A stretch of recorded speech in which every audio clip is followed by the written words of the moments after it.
know, Jocko's like kind of beta in this scenario. Watch out for those flags. You don't have to prove how tough you are. You don't have to prove what a dynamic leader you are. You don't have to prove any of that stuff. And in fact, every time you try and actively, outwardly prove that, everybody sees it as an insecurity. And it's going to make you look weak because you are. You ever seen those signs on the beach? Have you ever seen a sign on the beach, legit sign on the beach that said sharks? Yeah. Like, you got to watch out. Yep. You probably shouldn't get in the water. There's other signs, you go camping and they'll say fire warning, right? Hey, don't start fires. We're in stage red or whatever. There's little things that we got to watch out for in the world. And something you may want to pay attention to. Something you may want to put, but just make sure you're looking for the signs, is insecurity. I was with a client recently and I saw an interaction that was, it said to me, I see some signs. They say, watch out for insecurity. Particular individual who's in a senior position doesn't have a degree in computer science. No degree. Matter of fact, like did whatever, 1 year of junior college or something, and yet is in a very powerful position and has a ton of experience. So didn't go to school, didn't get the piece of paper, but knows a ton about it. This is like the mechanic that's looking at your car, right? And he's been working on Fords for 25 years. He's been working on Fords for 25 years. And yet there's an engineer from MIT that's going to look at your, who do you want to diagnose the problem with your Ford? Your Ford's an engine, right? Look, that person from MIT is obviously smart, has a degree in mechanical engineering, but the guy that's been working on Fords for 25 years, so that's the kind of scenario that we were in, right? This guy knows a lot. He's been under the hood in the computer world, in the software world, even in the hardware world, but he really knows a lot. And he threw out one of these, they don't respect me because I don't have a degree. And that right there, this was in an offline conversation. They don't respect me because I don't have a degree. And that just flag, the big giant 8x12 flag went up that said insecurity on it. Because he was so obviously insecure about this. And the funny thing is, I talked to the rest of the staff, and guess what the staff thinks? The staff thinks he's brilliant. The staff thinks he's got all this knowledge.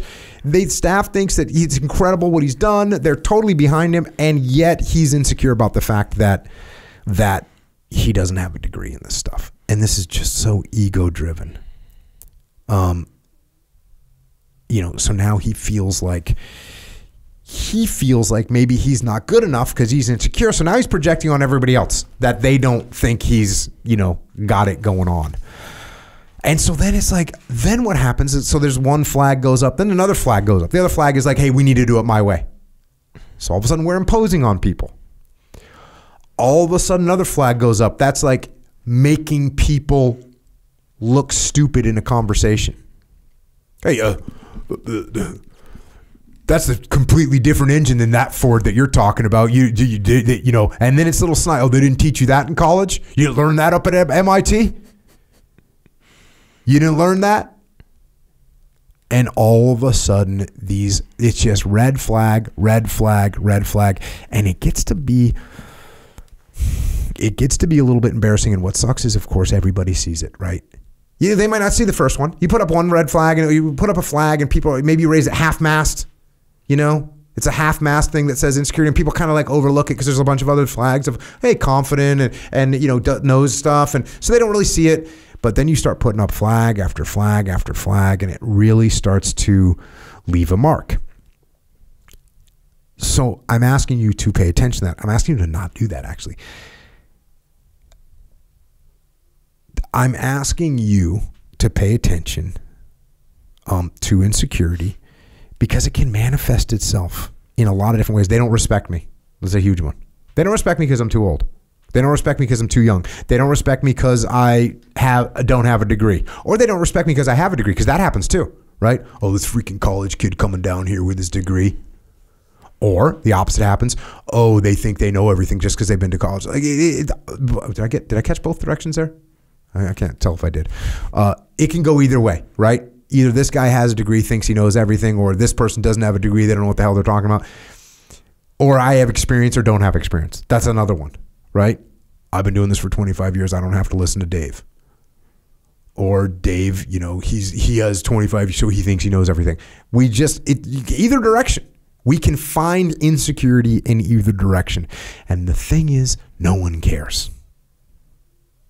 The only person that cares is actually you. I've had that conversation with at least 20 people, where 20 people have pointed out their insecurity of, I don't have this, or I didn't do that, or I never, I never served, so therefore no one respects me. Like, no one actually cares. They care if you suck at your job. They care if you make mistakes repetitively and you don't correct them. But no one actually cares that you don't have a degree. No one cares. No one cares that you have a degree, by the way.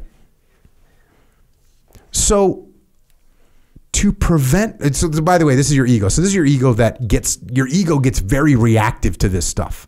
Your ego is super sensitive. Your ego's nervous. Your ego doesn't like people looking at it. It always thinks everyone's looking at it.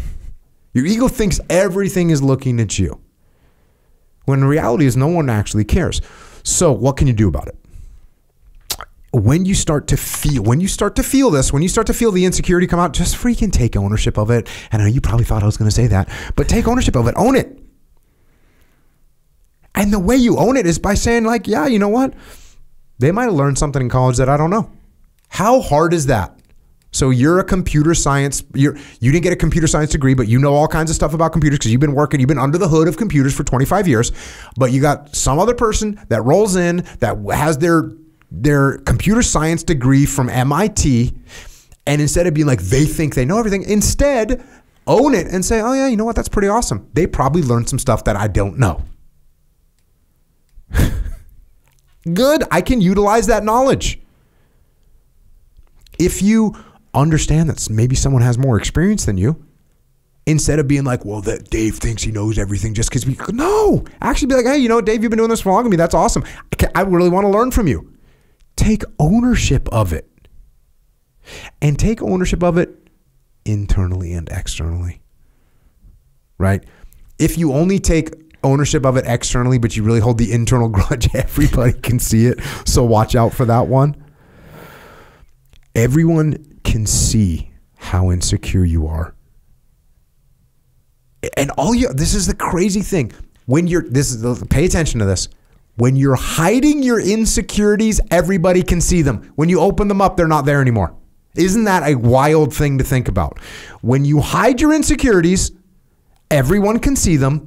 When you open up and show everyone your insecurities, they disappear. Isn't that amazing? Boy, it takes some courage to open up and show everyone those insecurities. It takes so much courage to do that. Everyone can see your little petty behaviors. Everyone can see them. Those little snide comments that you're making. Everyone can see them. Everyone can hear them. Respect levels go down. And then what's scary is you end up with a self-fulfilling prophecy, right? It's like when the police start watching a guy who's paranoid because he's acting paranoid, so the police start watching him, and then all of a sudden he's like, you see, the cops are watching me, and it's a downward spiral. That's what happens with your insecurities. You hide them, people start to notice them, people start treating you differently, all of a sudden you become more insecure. It's a freaking problem. Whereas if you go, oh yeah, you know what? I didn't even go to college, man. And I know there's a lot of stuff I probably missed out on. And that's why I'm glad we brought you on board, because I know you have a really good formal education and I'm looking to learn from you. All of a sudden there's no insecurity there.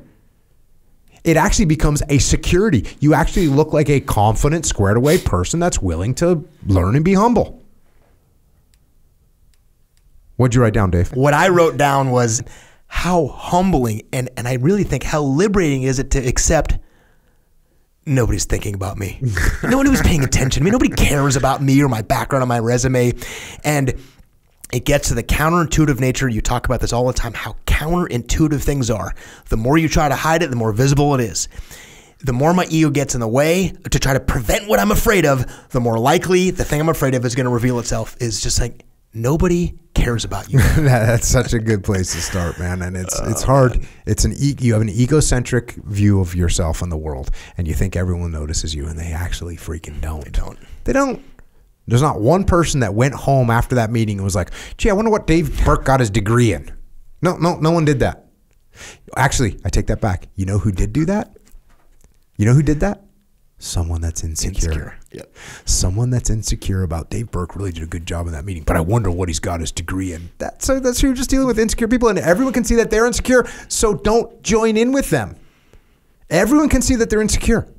Don't join in. When Dave Burke leaves the meeting and I lean over to Leif and say, what's his freaking degree in anyways? You know what that means? That means Dave Burke just crushed that meeting. Yeah. I'm insecure about it, and I'm trying to pick him apart. And you know what Leif thinks? Leif's like, geez, Jocko's insecure. He must be intimidated by Dave's kind of a badass, right? That's what's happening. Don't fall into that. Yeah. Echo talks to me about this. Where like another big guy comes into the jiu-jitsu gym, and it's like immediately like Echo gets the feeling of like sizing him up and stuff. But he doesn't do that with like some little guy, because, you know, Echo's 215 pounds. So some little guy doesn't really pose a threat to him. So therefore he's not insecure about that person at all. But when he starts seeing someone, all of a sudden he's sizing them up. So if you start feeling insecure, it just means that you met someone that's hopefully comparable to you and is going to kick ass. And the worst thing you can do is be insecure about that, because everybody can see it. So if Dave Burke comes in and briefs Leif and Dave walks out and I go, I wonder what he even got his degree in. Leif knows, oh, Jocko's like kind of beta in this scenario. If Dave Burke walks out and I go, man, that was an awesome brief. That guy's sharp as a tack. Leif goes, oh, yeah. Jocko's assessing him, you know, that's cool. Don't be the insecure. Watch out for those flags. And as you just pointed out, the way you do that is you just put your ego in check and be humble. Stop trying to prove to everybody what a smart, dynamic leader you are. You don't have to prove that to everybody every second. You have to prove to them how smart you are. You don't have to prove how tough you are. You don't have to prove what a dynamic leader you are. You don't have to prove any of that stuff. And in fact, every time you try and actively, outwardly prove that, everybody sees it as an insecurity. And it's going to make you look weak, because you are. So there you go. Don't let insecurity manifest itself, or it will manifest itself. If you want to dig deeper in this stuff, check out the Extreme Ownership Academy, extremeownership.com.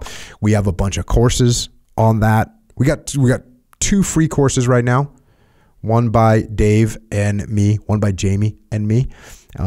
Dave and I, you talk about the framework of extreme ownership and how to utilize it pragmatically. There's some protocols you can follow that'll help you. And then Jamie and I talk about the obstacles to extreme ownership, of which there are many. We got some other courses on there. We got a bunch of, well, actually, we have a ton of courses that you can sign up and take to learn leadership. Most important skill there is, because you can't do anything by yourself. We can't do anything worth doing by yourself. So you're going to need a team. You're going to need part of a team. And that's why we teach leadership, because if you're part of a team, no matter where you are on that team, you're a leader. So check that out, extremeownership.com. If you want help inside your organization, go to echelonfront.com. We have a leadership consultancy. That's what we do there. Also a bunch of books about leadership, extreme ownership, dichotomy of leadership, leadership strategy and tactics. Check those out. Now go lead.